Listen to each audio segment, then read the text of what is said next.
Okay, तो हम लोग डिस्कस कर रहे थे net factor income from abroad के बारे में। Net factor income from abroad में से आपको बताया कि net factor income from abroad equals to FIFA minus FITA. FIFA minus FITA means factor income received from abroad और factor income paid to abroad. इसके 3 कंपोनेंट है। 3 मार्क्स का question बनता है ये कि what are the factors, what are the components of factor income from net factor income from abroad और NFIA और एन फीफा। तो इसके कंपोनेंट की अगर हम बात करें तो that is net compensation of employees, net income from property and entrepreneurship and net retain earning.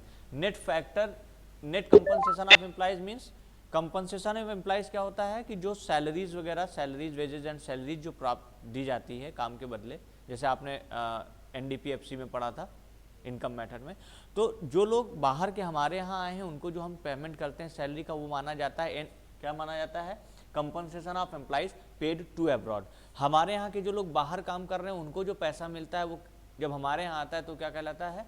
Compensation of employees received from abroad. तो दोनों का जो डिफरेंस होता है वो होता है नेट कंपनसेशन ऑफ एम्प्लॉइज, मतलब कितना पैसा हमारे फैक्टर्स ने वेजेस एंड सैलरीज के रूप में, कंपनसेशन ऑफ एम्प्लॉइज के रूप में रिसीव किया है और कितना हमने उनको बाहर पे किया है। दूसरा है net income from property and entrepreneurship, कितना पैसा हमारे यहाँ के लोगों की उन प्रॉपर्टीज से जो बाहर हैं, सिचुएटेड हैं अब्रॉड में कहीं प्रॉपर्टी, उससे कितना पैसा उन्होंने अर्न किया है, और बाहर के लोगों की कितने प्रॉपर्टी हमारे यहाँ है जिसका पैसा हम उनको भेजते हैं रेंट के रूप में या जो है, तो वो उन दोनों का जो डिफरेंस होता है वो कहलाता है net income from property and entrepreneurship. और जो लास्ट है that is net retained earning. Net retained earning means, retain earning क्या होती है कि जो कुछ भी पैसा कंपनीज अपने फर्दर एक्सपेंशन के लिए अपने पास रखती हैं, प्रॉफिट का एक सर्टेन पार्ट जो होता है, तो जितना पैसा फॉरेन की कंपनीज ने रखा है और जितना पैसा इंडियन कंपनीज ने रखा है, उन दोनों का जो डिफरेंस होता है वो नेट रिटेन अर्निंग कहलाता है।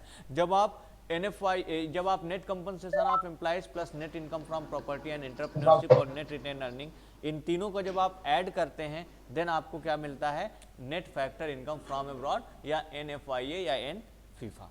ठीक है, ये आपको मिलता है। अच्छा, इसको अगर आप चाहें तो आप ऐसे भी लिख सकते हैं। कैसे? कि आपने लिखा कंपनसेशन ऑफ एम्प्लॉइज COE, ठीक है, from abroad minus COE to abroad.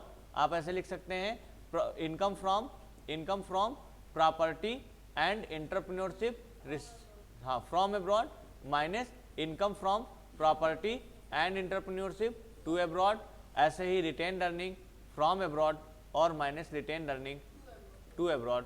इनकी जो वैल्यूज आएंगी ये आएंगी। कंपनसेशन ऑफ एम्प्लॉइज ये आ जाएगा, ये आ जाएगा और ये आपका रिटेन अर्निंग आ जाएगा। इन तीनों को आप ऐड करेंगे तो आपको एन फीफा मिल जाएगा। ठीक है, अब आप देखिए कि एन फीफा की रिक्वायरमेंट हमको क्यों होती है। जो एन फीफा है, जो net factor income from abroad है, इसकी रिक्वायरमेंट हमको तब पड़ती है जब हमको डोमेस्टिक इनकम को नेशनल में या नेशनल इनकम को हमको डोमेस्टिक में कन्वर्ट करना होता है।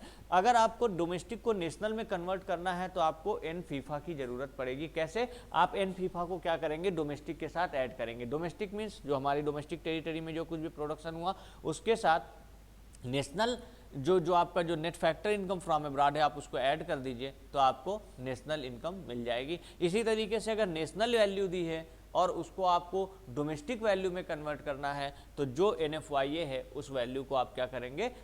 नेशनल से अलग कर दीजिए तो आपको डोमेस्टिक वैल्यू मिल जाएगी। अब जो क्वेश्चन में आपको जो कन्फ्यूजन होता है जिसके बारे में हम डिस्कस कर रहे थे कि अगर आपको 4 तरीके से आपको क्वेश्चन में वैल्यूज दी जाती हैं। पहली वैल्यू दी जाती है factor income, net factor income received from abroad.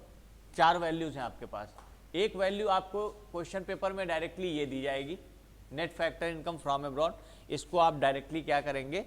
Domestic के साथ प्लस करेंगे, आपको नेशनल मिल जाएगा, या नेशनल के साथ डायरेक्टली आप माइनस करेंगे, आपको डोमेस्टिक मिल जाएगा। ये वैल्यू निगेटिव में है कि पॉजिटिव में है ये मैटर नहीं करता है। आपको फॉर्मूले पर ध्यान रखना है कि जब ये वैल्यू NFIA, एन फीफा जो है डोमेस्टिक से आपको नेशनल कन्वर्ट करना है तो एन फीफा में आप क्या करेंगे? प्लस वैल्यू कर देंगे। अगर वैल्यू पॉजिटिव होगी तो पॉजिटिव, निगेटिव होगी तो निगेटिव। दूसरी वैल्यू आपको देते हैं क्वेश्चन पेपर में केवल और केवल ये दिया हुआ है, एन फीफा दिया हुआ है, उस कंडीशन में आप क्या करेंगे, एन फीफा की वैल्यू यहाँ आएगी और एन फीटा की वैल्यू यहाँ आएगी। एन फीफा की वैल्यू मान लीजिए 100 है और एन फीटा की वैल्यू फीफा की value factor income from abroad 100 दिया है और ये फैक्टर इनकम टू अब्रॉड दिया ही नहीं है, तो इसको आप 0 मान लेंगे। तो ऐसे में आपकी जो factor income, net factor income from abroad है, उसकी वैल्यू कितनी आ गई, 100 को आप डायरेक्टली यहाँ पर प्लस कर देंगे और आपको नेशनल वैल्यू मिल जाएगी। इसी तरीके से अगर आपके पास फीफा नहीं दिया है, आपके पास केवल फीटा वैल्यू दी हुई है, तो आपकी जो ये फीफा होगी ये 0 हो जाएगी और ऐसे में जो net factor income from abroad आएगा ये -100 आएगा। तो यहाँ पर आप क्या करेंगे, 100 क्या करेंगे, पहले तो आपका फॉर्मूला का प्लस है तो प्लस लगाएंगे और फिर इसमें माइनस कर देंगे। अब उसके बाद जो सबसे ज़्यादा जो कंफ्यूजिंग टर्म है वो ये है कि अगर नेट की वैल्यू 2 के साथ में दी हो,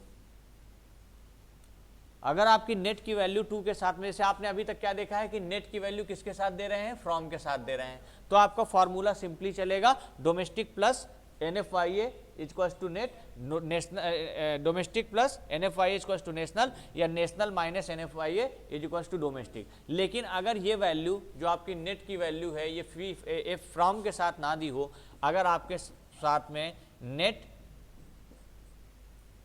फैक्टर इनकम टू अब्रॉड दिया हो, यानी नेट की वैल्यू अगर 2 के साथ दी हो, तब यहाँ पर आपको फॉर्मूले में चेंज करना पड़ेगा। तब आपका ये फॉर्मूला जो है ये बनेगा domestic minus NFITA net FITA is equals to national.